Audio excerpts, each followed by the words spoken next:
Good morning. Namaste, everyone. A very warm welcome to our live Shunya Talks. So, for today's session, we truly honored to be joined with our guide, Dr. Lim, sir. Good morning, Yeah. sir. Yeah. Good Good morning. morning. And Yeah. today, our one more guide, Dr. Rajesh sir's absence. Dhruv will take care. He is my friend, and he will take care of the reading part. So it's privilege to have both of you with us today. Very warm welcome to you, sir, and Dhruv. So as is our practice before beginning any sutra today, so we will first enter into our Shunya meditation. So we will Yeah. start with meditation. Yes.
So today we are studying Pali Tripitaka Samhita Nikayas.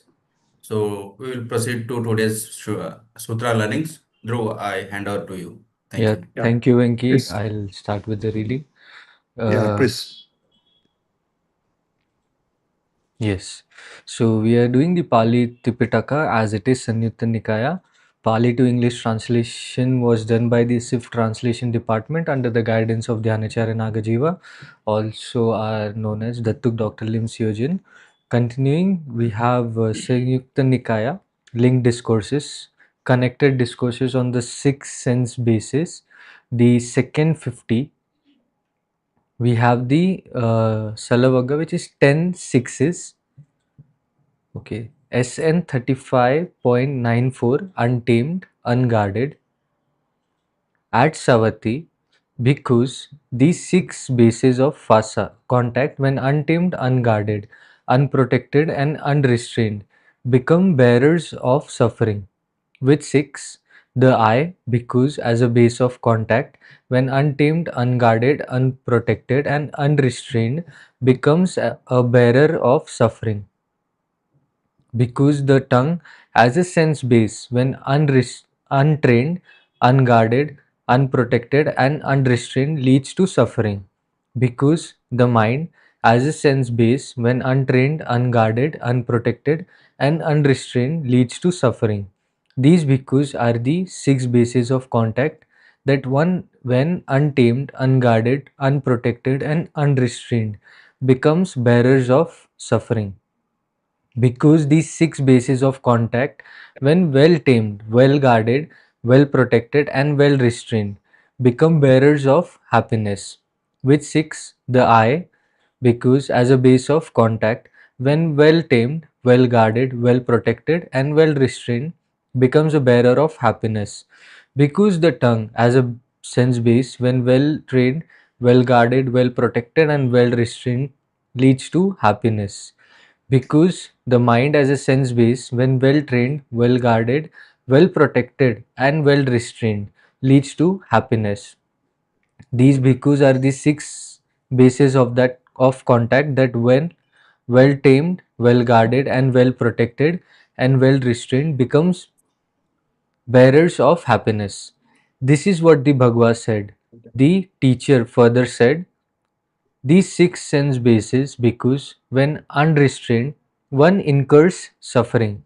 And for those who have learned their restraint, living with faith as companion, not lusting, having seen forms that are agreeable and having seen those that are disagreeable, for the agreeable, dispel the path of lust. Do not trouble the mind, thinking this is unpleasant.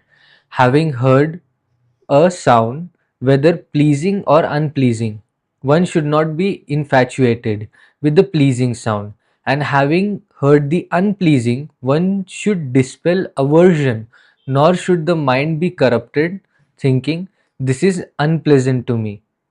Having smelled a fragrance, sweet and delightful, or having smelled one that is foul and unpleasant, one should dispel aversion toward the unpleasant and not be led by desire toward the pleasant.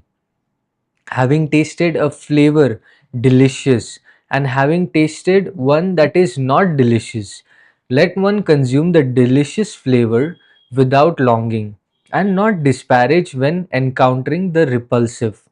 Touched by contact, let one not revel in pleasure. Touched by pain, let one not be distressed. Equanimous toward the contact pair, sukha, dukha, pleasure and pain, neither drawn toward nor repelled by anything. People with various perceptions of proliferation, engaging in proliferation, they come under the sway of perceptions. Having disassociated all mind made and household based things, one life guided by renunciation. Thus, when the mind is well controlled, the mind touched does not waver anywhere, overcoming greed and hatred because you have crossed beyond birth and death first. Yeah, I think the sutra is quite straightforward. Yes. Okay, you must guide your six senses, Hmm. your five senses past the mind. Okay, so actually our senses are the basis of all our emotion. Hmm. Our emotion, when you analyze it clearly, all linked to the senses. Okay, something that make us happy, something that do not make us happy, something that is neutral to us. Okay, so that's in this sunya. Sometimes we do the so-called scanning. Hmm. Start from the eye, what we have seen. Is it present? Is it non-present? Or is it neutral? Then what we heard, what we smell, okay, what we taste, what we feel. Okay, so this is a constant practice. So that means what we need to do is that we need to be aware of what our body is doing. Okay, because mind, speech, and body, they are linked together. Okay, so if when you are taking care of your body, when you are careful with the action of the body, then you are careful with the mind. Okay, be able to control your body, then you can control over your mind. That is a basic teaching. Yeah, Thank you. yeah. And this is also very interesting. One should, when they're talking about having smelled something that is foul and unpleasant, Yeah. they're saying that dispel aversion. I mean, they're talking not about don't focus on the unpleasant part, but dispel the Yeah. aversion which is arising in you. Yeah. No, you see, when we're in this world, only three conditions. Something make us happy, something do not make us happy, something is do not register any feeling to us. Three things. Okay, so you have to careful. Okay, and this impact on you. Okay, so you should keep on practice until all these things would not affect your emotion anymore. That's not easy. Okay, that's not, but it's achievable. Yeah, achievable. Yeah. So I'll Let's continue. continue with Yeah. it. Yeah. SN Yeah. 35.95 Maluk Yaputa. Keputa. Yeah. Mm. Then Ayasama Malukya approached the Bhagwa and sitting to one place, he said to the Bhagwa, Bhante, may the Bhagwa teach me the Dharma in brief, so that having heard it, I may dwell alone, secluded, diligent, ardent, and resolute. Hear now, what shall I say of the young bhikkhus?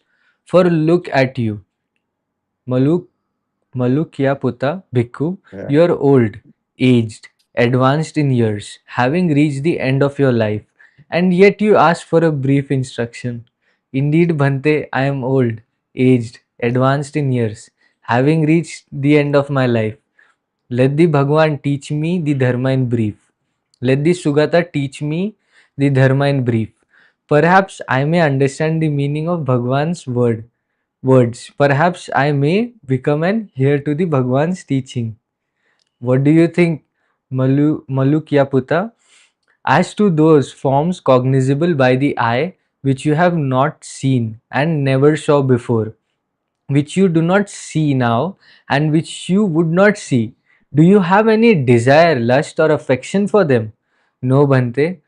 As to those sounds cognizable by the ear, which you have not heard and never heard before, which you do not hear now, and which you would not hear, do you have any desire, lust, or affection for them? No, Bhante.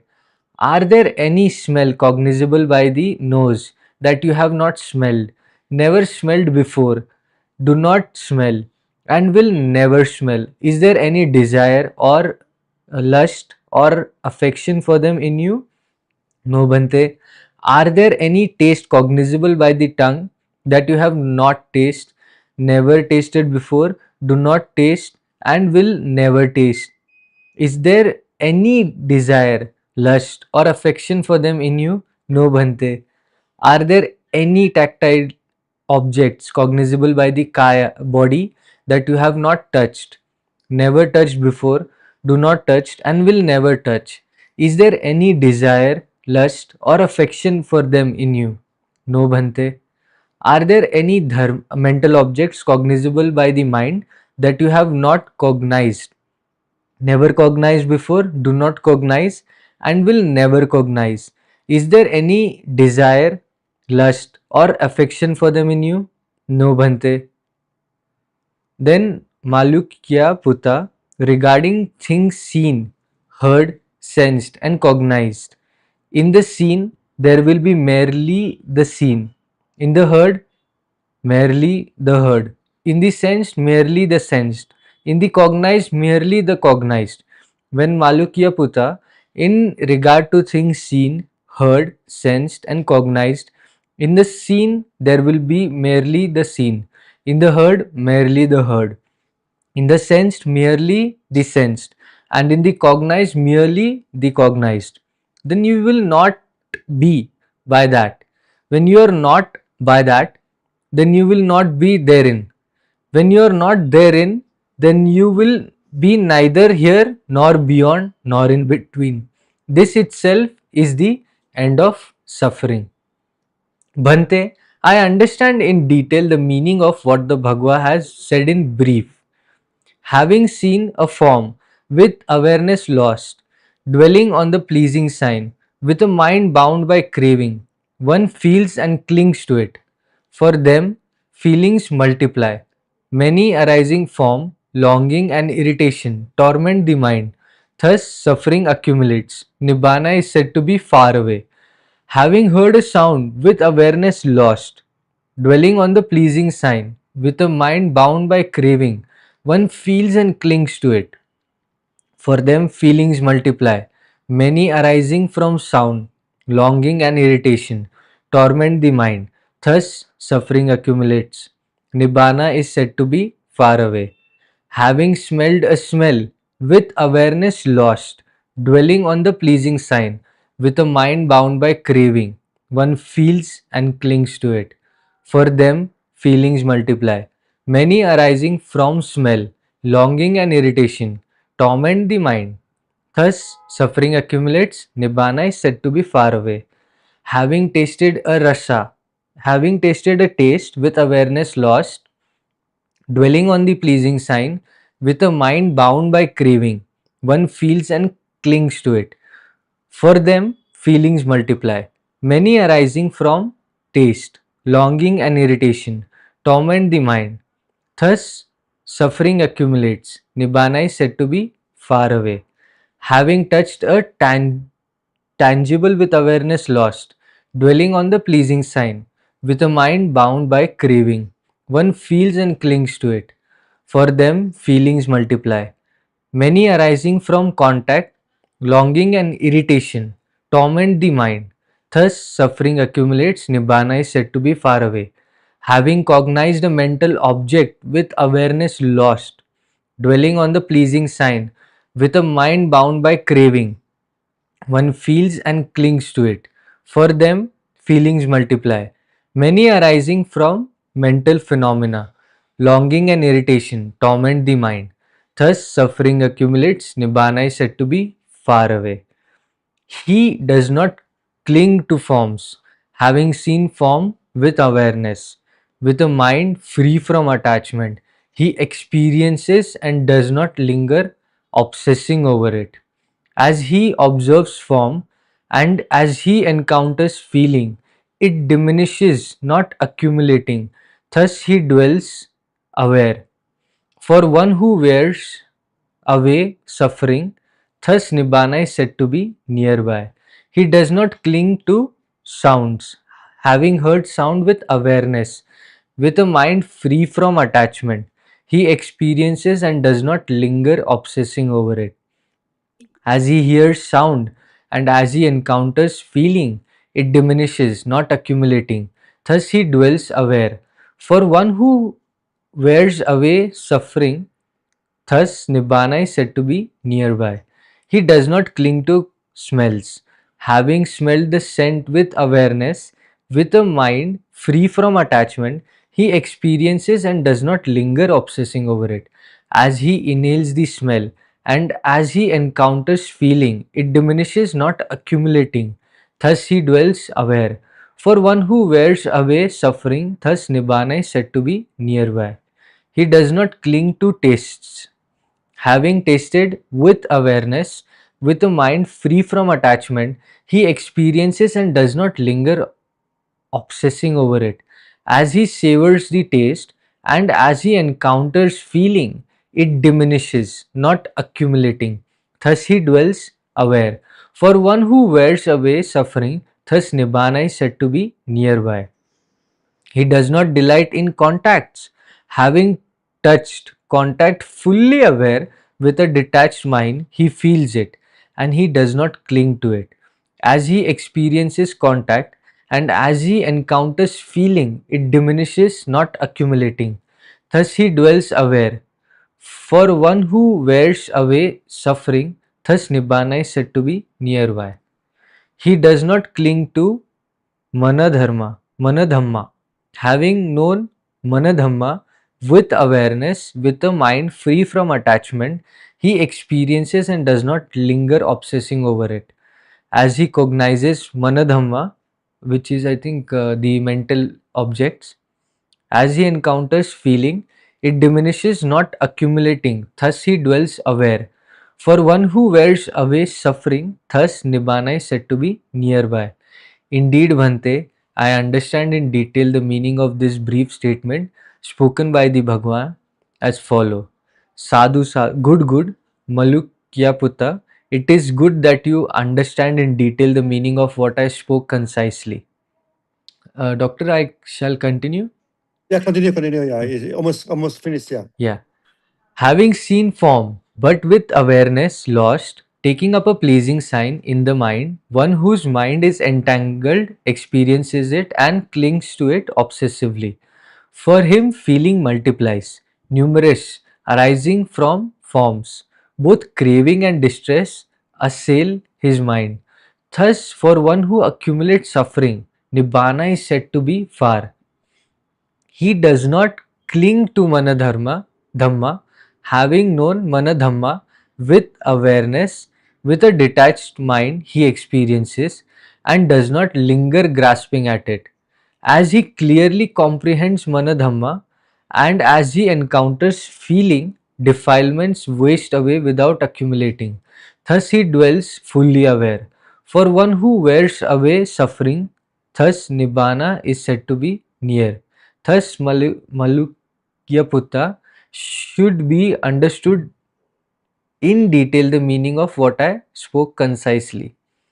Then the Ayasma Malukyaputta, having rejoiced in and expressed appreciation for the Bhagwa's word, rose from his seat. Having paid homage to the Bhagwa, he departed, keeping him to his right.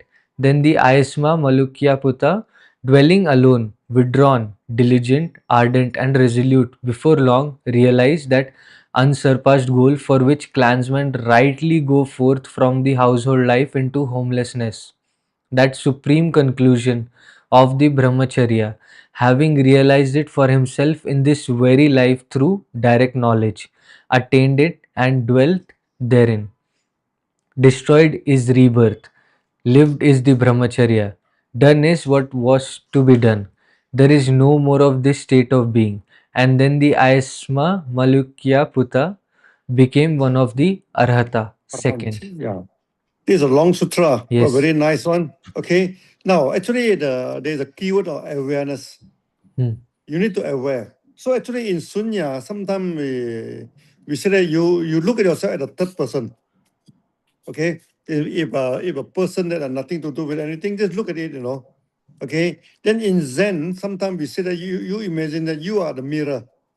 You see, you put a flower in front of a mirror, you see the flower.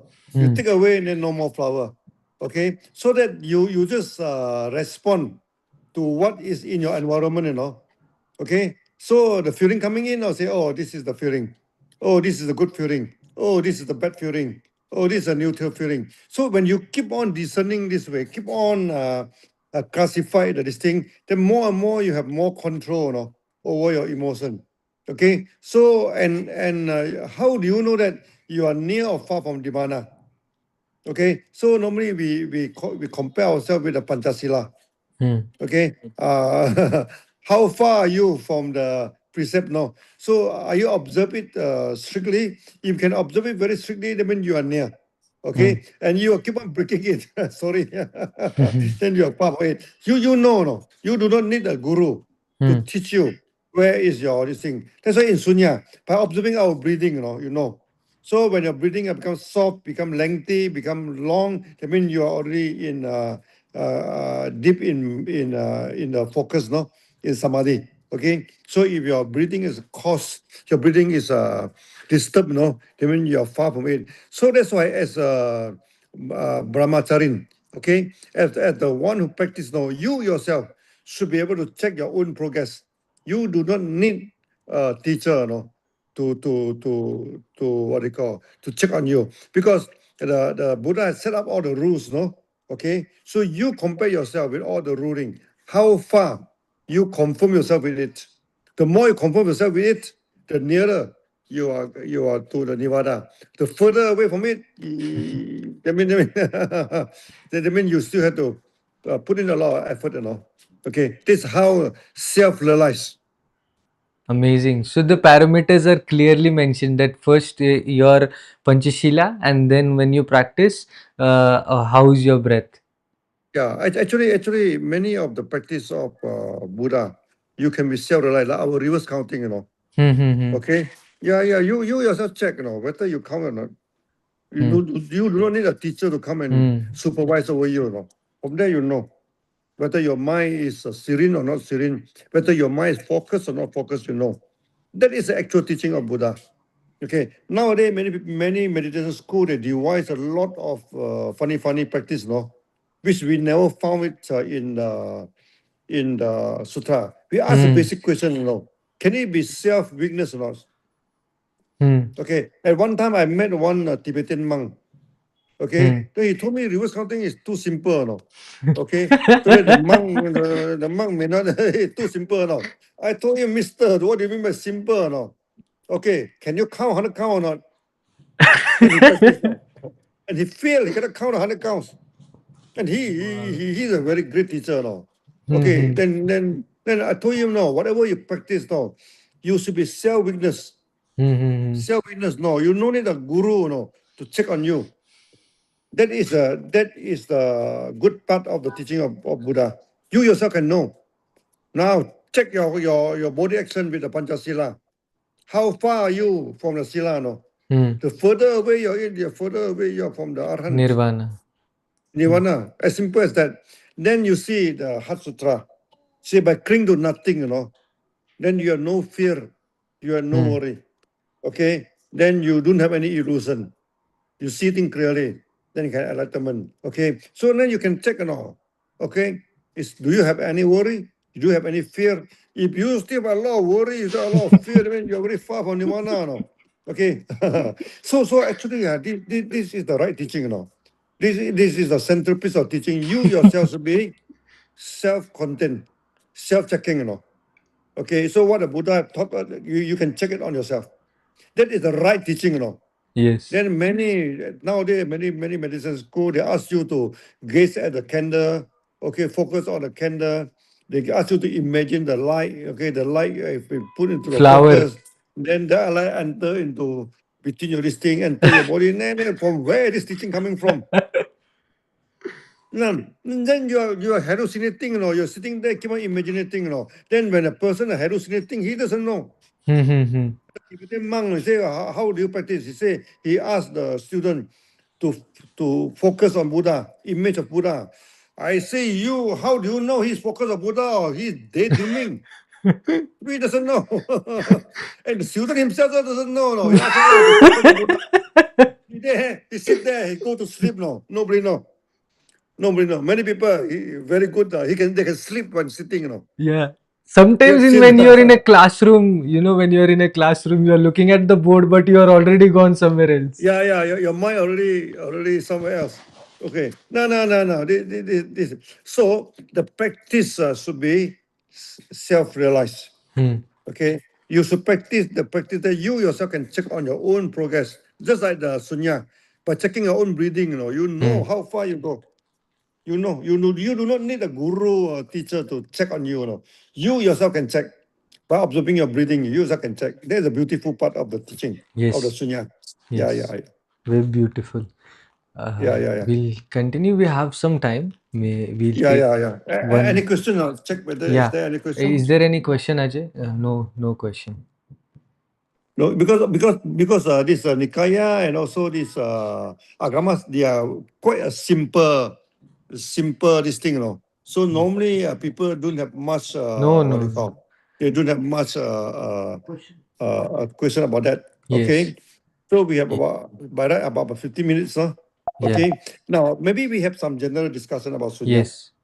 Okay, so actually for the past few weeks, we keep on, I think maybe to certain extent, I think quite boring, Again, Buddha talk about five senses. Again. But you must understand, if the thing is teach again, then this is It's very important. important. Important is not important. He would not recognize, he would not repeat it for so long. Buddha teach for 49 years, no? Okay, it cannot be simple teaching, It cannot be a simple teaching, okay? That's why now many meditation school, they're using one method, Okay, any Tom and Jerry come also, you practice the method. This is wrong approach.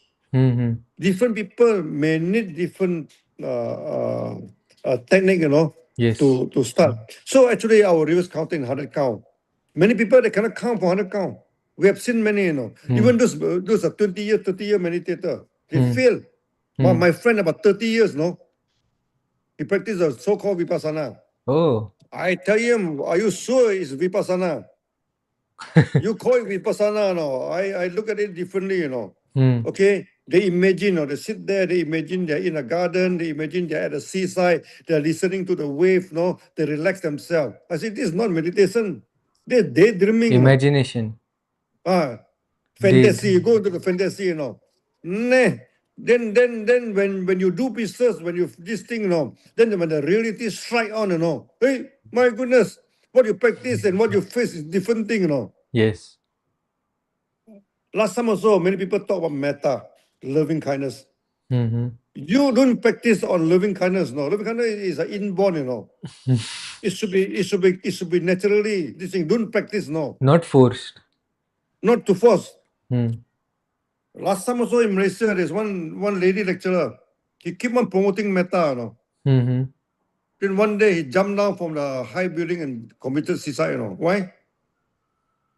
Because his boyfriend left her, Oh. Then all the sun and moon gone. Suddenly deep into a depression, Okay, no love. No love, no. That's why I still remember when in Nagpur, okay, when the Q&A, then some people told me, hey, sir, why you teach us that we do not practice love? I said, no, I don't ask you to sun yourself from love, no. I said, don't practice this artificially, You look at your son. You love your son. It's a inborn. You don't you don't tell them. Oh, I love you. You are my jewel. You are my princess. You are my prince. Nay, nay, nay. Don't do things artificially. Okay, you practice it. Let it become inborn. Let it become natural. Come out naturally. That's why our love to people, our compassion to people should be naturally. Natural. Okay, not force yourself that, oh, I want to love. I even have a very funny, I attend one Dhamma, okay. So one of the lecturer, okay, he said that when you think of this thing, it's good that you put a pencil, you buy a pencil. When you buy a pencil, your mouth don't smile, okay. Then you can have very good thinking. What type of idiot thinking that from where you get this teaching? No. You don't do this. You don't do artificial thing, Okay, you don't do artificial. And nowadays you see many of this meditation, very, very artificial, and they go for imagination, They go to imaginative. They'll say they imagine they're in a beautiful garden. That is very common. Yeah. Then they see all the beautiful flowers, see all the butterfly. My goodness. Okay. Or Candle imagine also. that they are walking at the seaside, listening to the wave. I also love to listen to wave. Yeah. Okay. Before that, last time also I also buy a house near to the sea. Okay. I can listen until the midnight. But after about 2 weeks, no more. Everything becomes so no more listening. I only get excited for 1 week, I think 10 days. After that, no more excited. Eventually, I also sell the house because it's very remote area, It take me at least 45 minutes to reach my house. It's very inconvenient. So better I sell it off. Okay, lose some money. No. You don't go for this kind of imaginative practice. No. No, Okay. but at least you had a house. You were not imagining the wave noise. No. Don't imagine. Imagine is a wrong thing. No. Imagine that means you will be going into the Panchaskanda. Okay. You don't practice on your body. You don't practice on your feeling. You don't practice on thinking. And you don't practice on action. Action means puja. Many people, they love puja. They do all sorts of puja. And they thought that puja can bring a lot of. Maybe it can bring some merit. We agree. Merit. But you would not bring enlightenment. Oh. Puja would not bring enlightenment. Okay, then they practice on their consciousness. Okay, so they try to read people's mind. Okay, no, there's a lot of funny thing. They try to read people's mind. Okay, they try to forecast what happened tomorrow. No.